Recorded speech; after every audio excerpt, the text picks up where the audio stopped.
The reason why you can't let go of that person or that situation is because you fell in love with the potential. Because too many of us get caught up in situations that don't serve us because we're hoping for a change when there really probably won't be a change. You're fixated on an idea, a daydream that you have. Time and time again, this situation, this job has shown you time and time again that they don't deserve you, that they don't value you, but you keep going back because you're focused on and hoping that this person will show up for you the way that you need, or this job will show up for the way that you need, but they have shown you time and time again that they can't do that. And instead of just accepting that as a fact, we want to change things. We want to control things. When we fall in love with the potential, when we fixate on the potential, we are fixated on what we want something to be and not what it actually is. You're dating someone and you had these expectations that they were going to love you, that they were going to cherish you, that they were going to be faithful, that they were going to be this, that they were going to be that. And then when reality actually hits, that person is the complete opposite of what you were hoping they were to be. You were hoping they were going to be these things, but they actually weren't these things. And they showed you that. And so that you end up disappointed, you end up hurt because you were fixated on what you wanted them to be and not who they actually were. And because you allowed your emotions to get the best of you, which we all do, we all let our emotions get the best of us sometimes. We fixate on an illusion.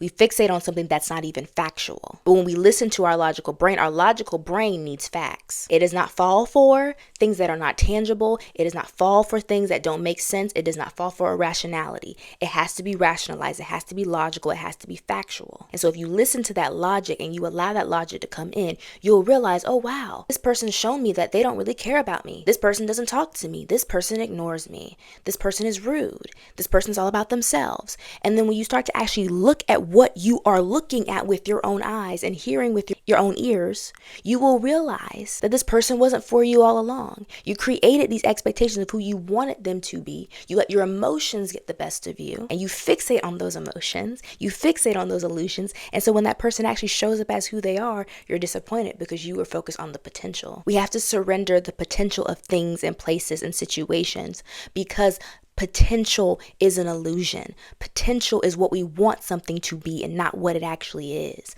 Oftentimes, when it comes to people and situations and things, we have to look at things for what they are and not what we want them to be, especially if we don't want to deal with continuous disappointment or continuous hurt. When someone shows you who they are, believe them the first time around. If you feel as though you were vibing with someone for a little bit and then all of a sudden it just kind of becomes awkward or it just kind of ends or you go your separate ways, take note of that. Listen to your logical brain because your logical brain is going to be like, oh, we're not compatible. Oh, they're not interested, or maybe I'm not interested. And so you go your separate ways. You're looking at the facts. You're looking at it for what it is. There was chemistry there and then something happened and you moved on and you go on to the next person. But oftentimes if we don't let the logical brain kick in, our emotions will get the best of us and create these illusions and create these things of, oh my gosh, did I do something wrong? Oh my gosh, did they do something wrong? Did something happening? And so then you start to fixate and try to solve something that doesn't really even need a resolution. It's just, this is not working out. This is not compatible to my lifestyle. Time to move on. That is logic. Logic is going to be like by the book. Met someone, didn't work out, you move on. Emotion wants to fill in the dots. Emotion wants to fill in that void. Emotions want you to create a solution to a problem that really isn't even a problem. You're not going to be compatible with every person that you meet. Not every person that you meet you're going to like. Not every person that meets you is going to like you. And that is just a fact. And so when these situations happen, when you encounter these dynamics, focus on what it is and not what you want it to be. It's okay to have an idea of goals and things you want in your future. But once you get into a situation, once you get into a relationship, look at it for what it is. Be present. Don't be fixated on what happened in the past, but don't be fixated on what is to come in the future. Focus on what is this person giving me in this moment? What is happening right now in this moment? And the more you fixate on that, the more that you will fixate on what is actually occurring and not what you actually want to occur. Now, I'm not saying that you need to completely discredit your emotions. I'm not saying that you need to suppress your emotions or ignore your emotions. No, what I'm saying is you should actually feel your emotions. Feel them. Just don't allow them to dictate your life and take over your life. Because emotions are meant to be felt. Emotions are meant to be released. They are not meant to take over your life. They are not meant to make decisions for you. They are meant to allow your body to release an energy that is within. When we cry, when we're angry, when we're sad, it's our body's way of releasing tension within us. So I welcome releasing that tension. I welcome crying. I welcome screaming into a pillow. I welcome going to a rage room if you need to. I welcome letting out those emotions in a healthy way. But what I don't succumb to is letting your emotions dictate everything you do, because emotions aren't really based in reality. They are subjective. They are not factual. They are your perceptions. Because a situation can happen and I can view it as sad, but someone else might view it as funny. It's not factual. It's subjective.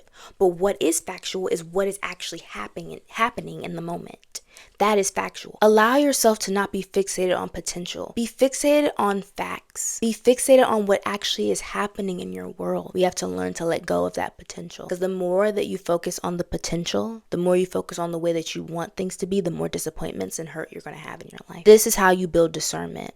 This is how you learn to vet, is you have to look at things for what they are, the way that they are. Yes, feel your feelings, feel your emotions. If you need to, let them out. But don't let them take over you, because your true self is present. Your true self is neutral. Your true self is not going to be overly excited, but it's not going to be overly sad either. Your true self is neutral. And so if you're letting that super duper happiness take over, or that super duper sadness take over, you're not making true aligned decisions for yourself. Look at things for what they are and not what you want them to be. Let go of the potential and look at the facts. That's how you can let go. That's what helps you to surrender. And until you learn that, it's going to be hard to let go of what no longer serves you, because you're fixated on hope and emotion instead of the facts, logic.